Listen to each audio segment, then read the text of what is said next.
This sermon has really touched me. And I thank God that when I went on the cruise for 14 days, my whole mission was to become much more richer in God's word and stronger when I return. Not just go and just have fun alone, but my mission was to read as much as I could from the scriptures. And I did that. I read the entire New Testament, and I read 2 other books. So my mission was complete. I carried my Bible with me just about everywhere on the ship. And, some people tell me, where's the Bible? People from different races. They would stop by as I would eat breakfast and say, that's the best book one could ever read. So I had a nice time talking to different people. And they would sit down at the table with me, and we will talk about Christ, about life, and about enjoying God's creation. And God revealed some things to me, and I'm so grateful. Just as He gave me the sermon on Thanksgiving Day called The Cup, coming from the 23rd Psalm. And this time He gave me, I had no idea what I would preach today, but He gave me another sermon while I was on the ship called The Clothes of God. The clothes, the garments of God. About God showing me the things, I would have nothing to say. But I spent time with Him, and He has truly blessed me. And I'm so grateful. So I hope and pray that you also would be touched by this message. I would like to read this to you. Let us pray. Father, guide us into the riches of your word. By the power of the Holy Spirit, guide us into the riches of your word. And these days of darkness, we need to be equipped. We need to be enriched in our relationship to you. In the name of your Son, Jesus Christ, I pray and hope that each person here would be enriched in the message. Amen. In the 27th chapter of Matthew, beginning with the 27th verse, I'll have to read this to you again. Then the soldiers of the governor took Jesus into the common hall and gathered unto him not just a few soldiers, but a whole band of soldiers. Read this again.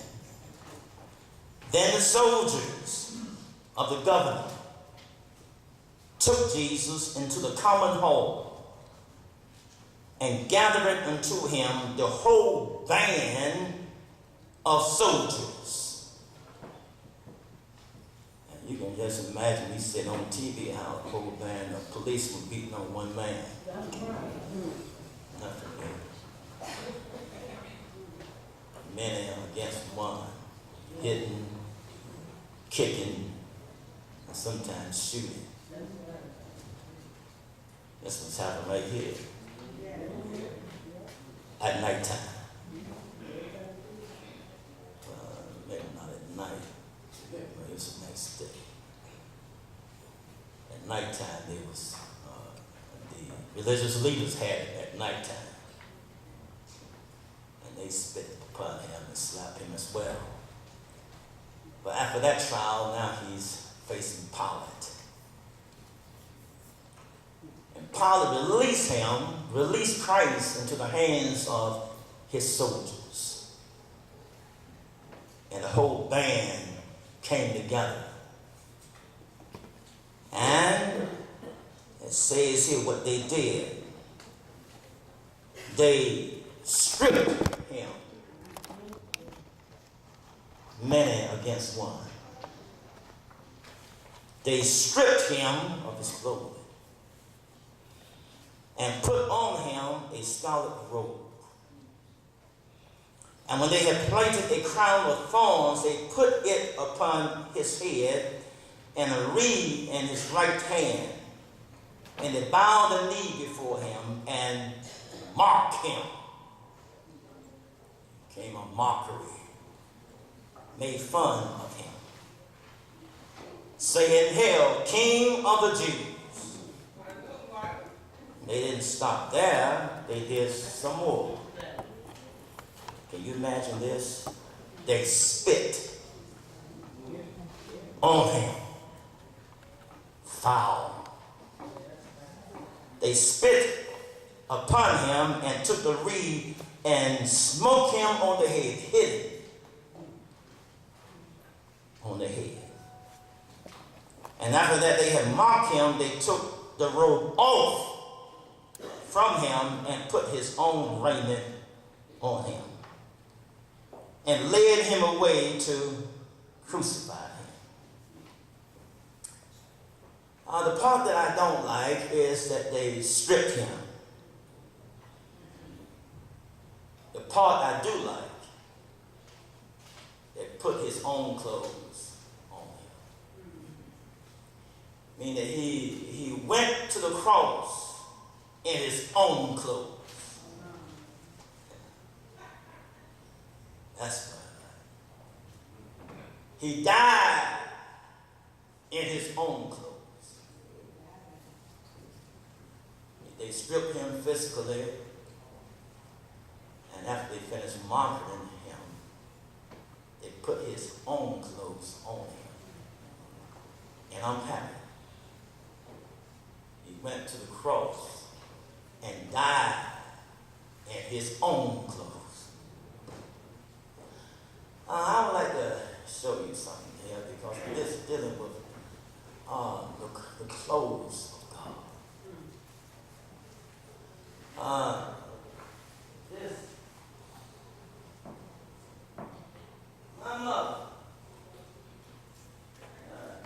saved my pants for me.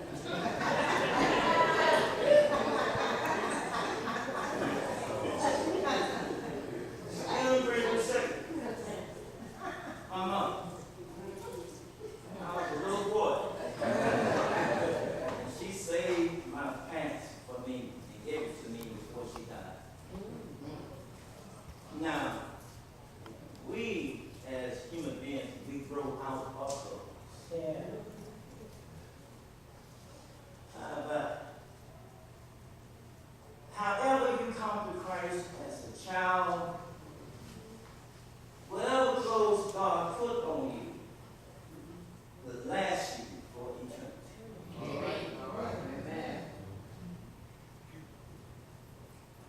Whenever you become a child of God, whether you are 9, 10, 12, those same clothes will last you for eternity.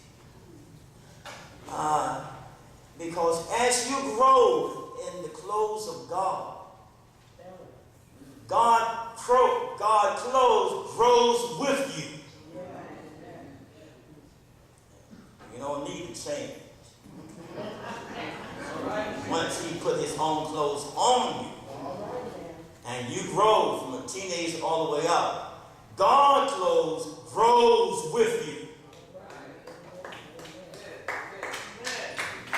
It grows with you. It grows on you. It fits you. I had a terrible experience when I accepted Christ in 1977. My wife and I and 3 kids, LaVey, Kirk, and Keeble, we all came here and joined Liberty Baptist Church under the pastorship of Pastor Rice, Pastor Richard Marcus Rice. And I had made my mind up that I was going to a cabaret. St. Thomas, I believe it is. And I went there after coming here to accept the Lord Jesus Christ. And When I went back to work, everybody wanted to see me. And they made me feel bad. They said, didn't you say that you gave your life to Jesus? We heard that you was at the cabaret last night. And you was all messed up. And I couldn't say one word because what they were saying was true and I felt bad. But I learned that whenever you give your life to Christ, there comes a separation. You can't do what you used to do. No, you can't do that because they're going to make mockery of you. Because now you're doing the same thing that they do. And there ought to be a difference. So when you do what they do, you can't tell them anything. They don't want to hear what you have to say. You get high and doing everything that they do. But I learned from that. I learned. These soldiers here stripped Christ of his physical garments, but they could never strip him of the clothes of divinity. But the world would like to strip us of the clothes that God has placed upon us. That is their aim, is to strip every child of God. And so they justify their means.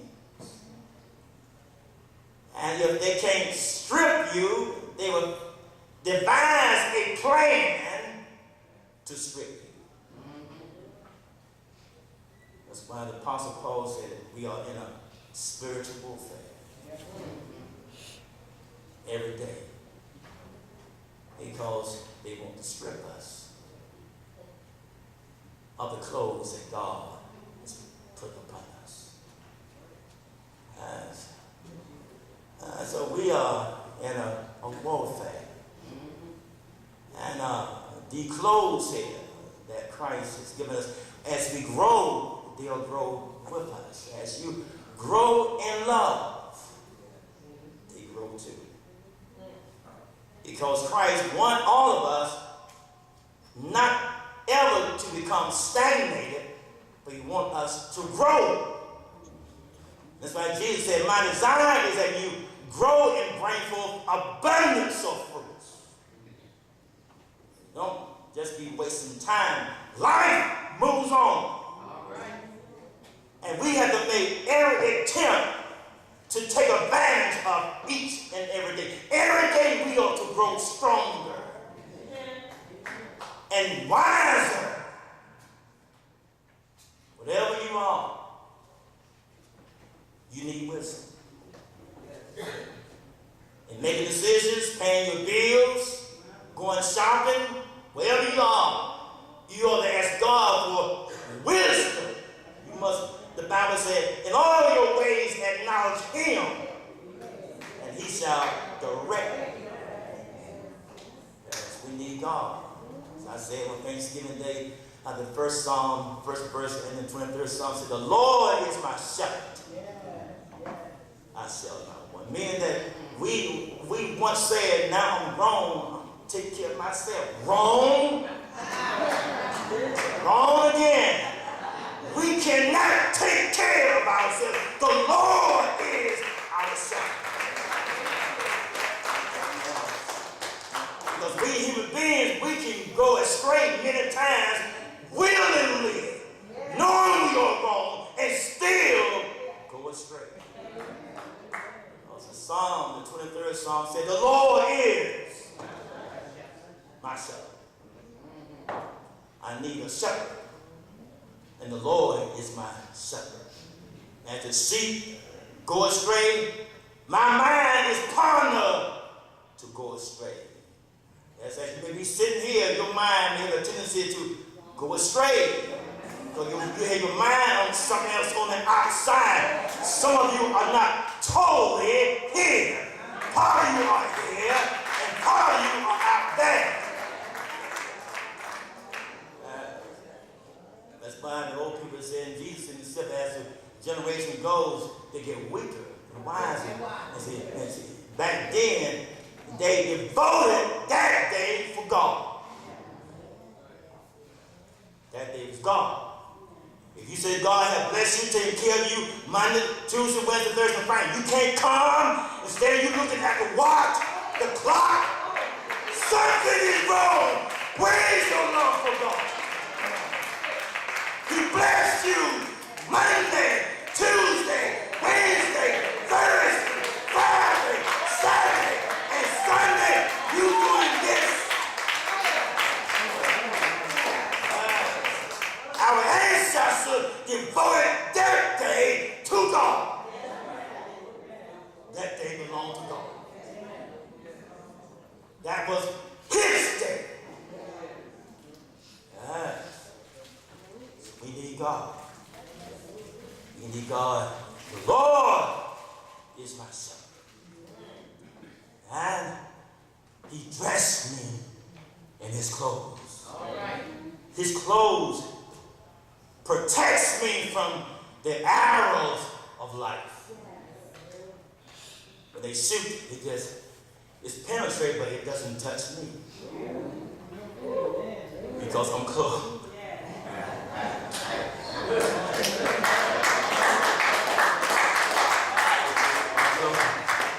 Shoot your arrows, but I'm clothed. Now, if I mess up, sin against God, then God does not strip me, I strip myself. And then when I strip myself, the 27th Psalm said, my enemies will come, and this time they will not stumble, they will come and eat up my flesh. That's how bad they want me. But long as I repent and walk with God, if they come, they shall stumble and fall. Because they can't get too close to a child of God. Because I'm clothed in his righteousness. Yes, I'm clothed. Yes, keep the clothes on.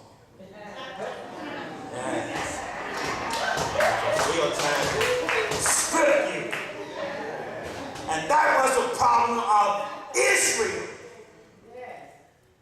Yes, she became a woman that flirts with other nations.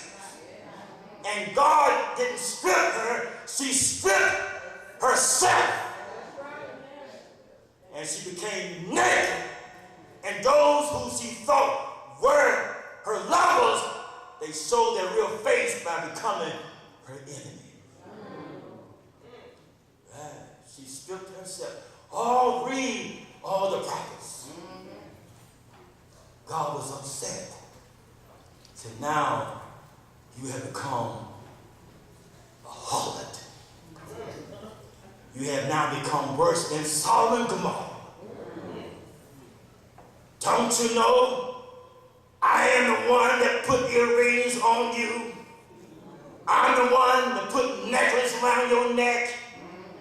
I'm the one that clothed you in fine garments, and you sin against me. I shall strip you of your clothes, and you shall become naked, and your enemies will come up and take advantage of you.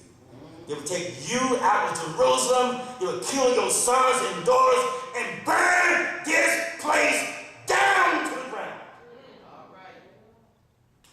Because you has allowed yourself to become stripped of the clothes of the world. Yes, it wasn't God doing. God loved Israel. But she kept messing around playing with fire. And old people say, you keep playing with fire, you're going to get burned. Yeah, you may think you're getting away because you have not got burnt yet. But this is showing God's grace. He sees what you're doing, but he hasn't come upon you yet. He's hoping that eventually you will stop what you're doing and repent. Because he's not one to stand in judgment when it comes down on you. He loves you. And all he said, just repent. In other words, put your clothes back on.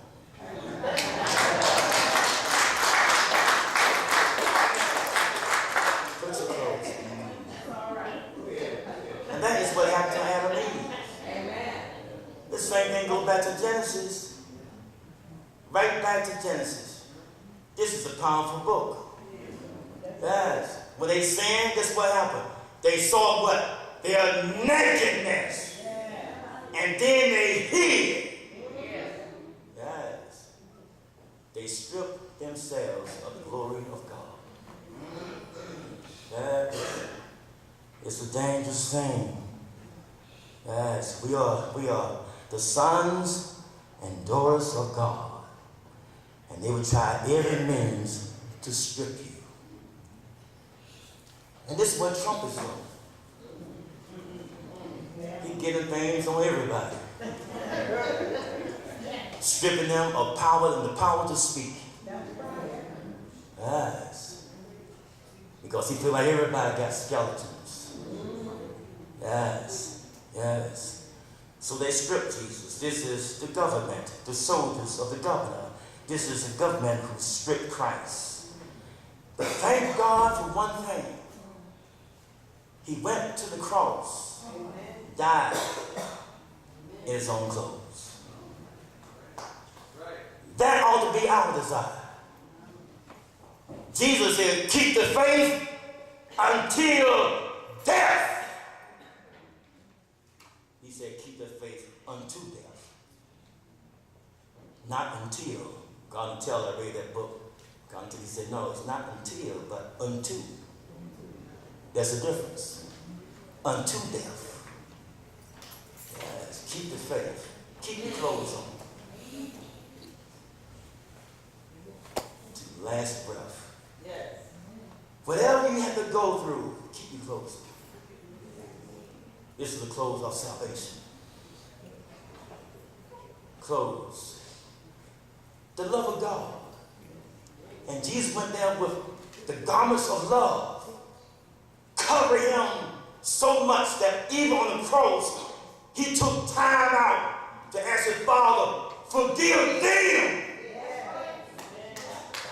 For they don't know who I am, and they don't know what they do.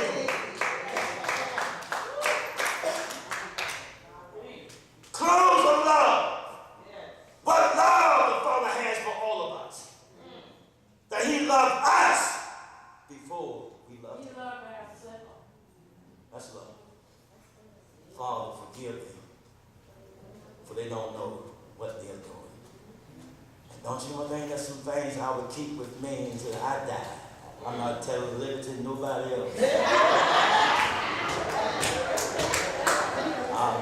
I'll take some things to the grave. Not that I killed somebody, but some things I just don't like. Yes, I'll take them to the grave. Amen. But I thank God. Because I thank God for dressing me in his clothes. So now I can have patience with others. The clothes of patience. I can now I'm reaching out to learn how to walk by faith and not by sight. Because if I depend on sight, I may not step out the box. But I want to learn before I die to walk by faith. When things seem to be totally against me, I can still march on. That's faith. That's faith. Jesus said, it has been written to love your neighbor and to hate your enemy. But I say, love your enemies. Now you are challenging me. And Peter said, just as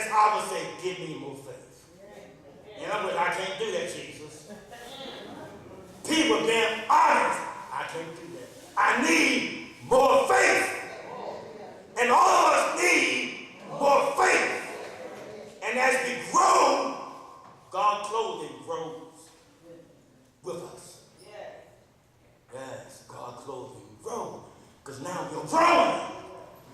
You're growing.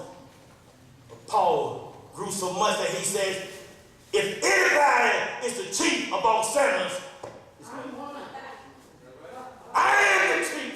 The things I have done in my life, no one can take my place. I am the chief of all sinners. And when you can say that, you can love. You can love whole people. People in your family who may be against you, you can love. Because now you know the true meaning when Jesus said the truth shall set you free. And when you are free, you shall be free indeed. Who can bother you, touch you when you are freed by Christ? Right. Paul said, I'm the chief. Some of you ought to join me in saying those words. I'm the chief. If you can say that, you would never say anything bad about another person ever. Bad anyway. Because now you say, who am I? Who am I? Things I've done, who am I?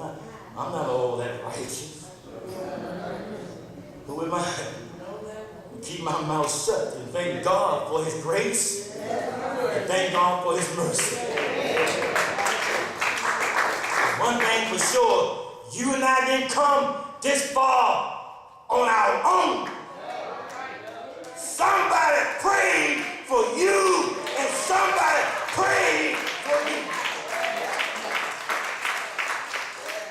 They may be in the grave, but somebody in the graveyard in Washington, in North Carolina, in South Carolina, in Virginia, somebody pray.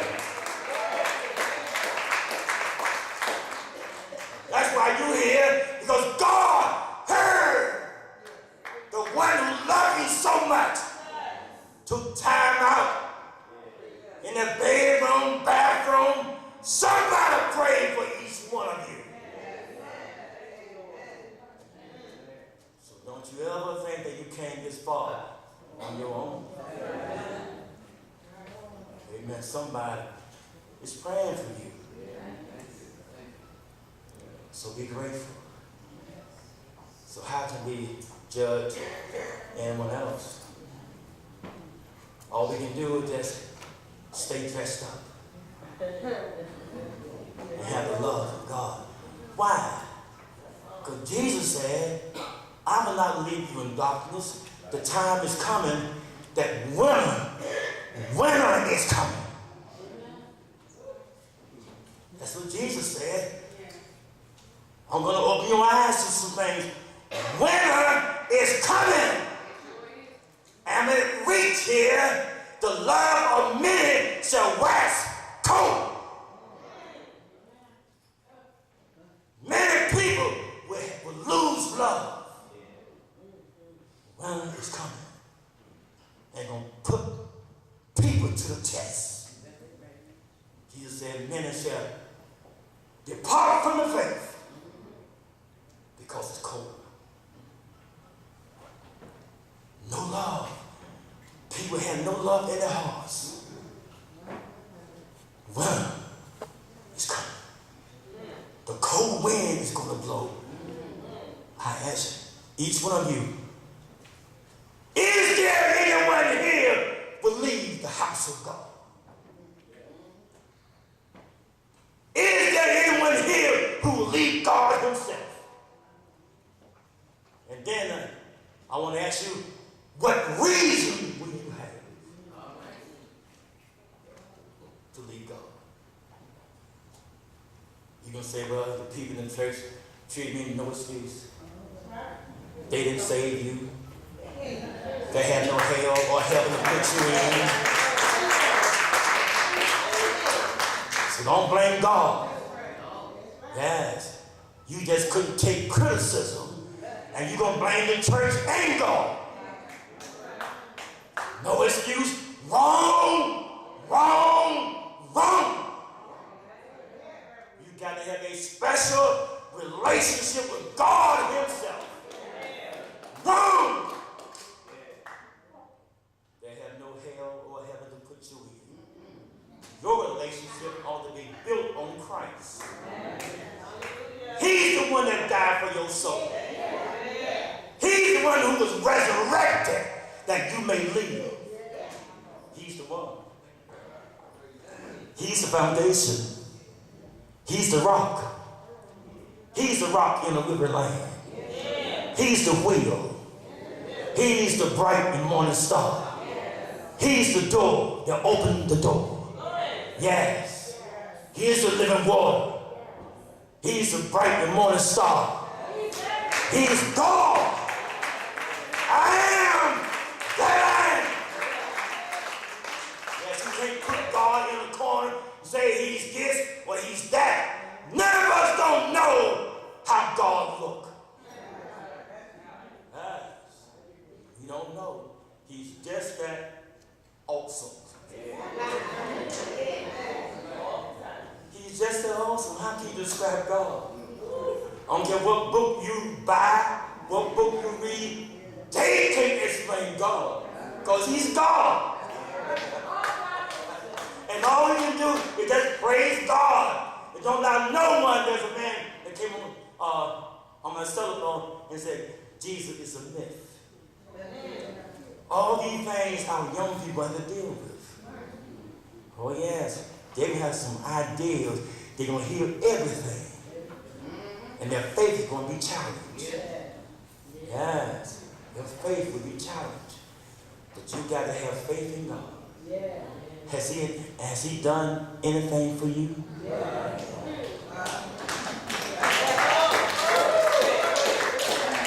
What has he done?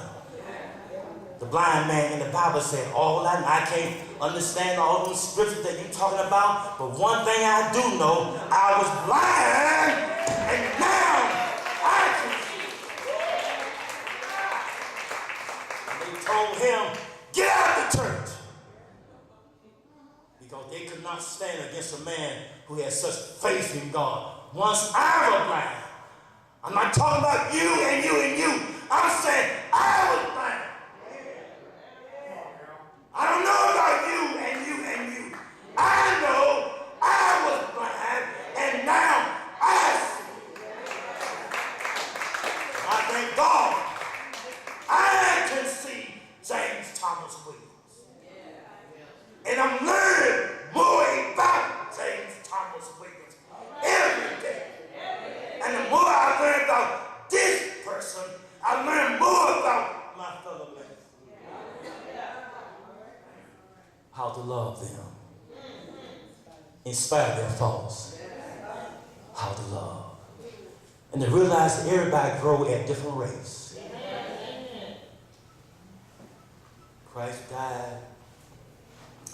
And most of all, he went to the cross in his own clothes. May we keep the clothes of God on until he calls us home. Let us pray.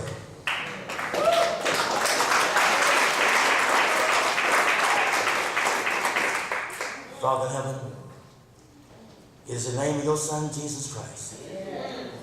We don't want to ever be found naked. Help us, Almighty God, to keep our clothes on. Because temptation is always nearby. Temptation.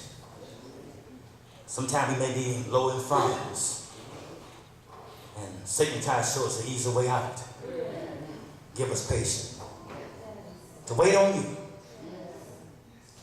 Give us strength. Give us wisdom to make wise decisions. Even paying our bills. Even on the Christmas holidays, help us not to spend all our money and get broke. But some of those gifts that we give, people take them and throw it in the closet anyway. Or going back to the store the next day, trading it back in. And there's a time that people appreciate what they got. But now they'll take it back to the store and get something that's unappreciated. Yes, I don't like that. I don't want this. And the stores be more packed than it was before Christmas. So Father, help us to be mindful and use wisdom in the money that you bless us with. Because if we don't take care of ourselves, no one else will. Forgive us wisdom to use that which you have given us wisely. Because Father, we don't mind getting old. We just don't want to be old foolish people. We want to be old wise people. We want to be old men and old women with wisdom. So Father, help us in our growth and help us to keep our clothes on. In the name of your Son, Jesus Christ, hear this prayer. Amen.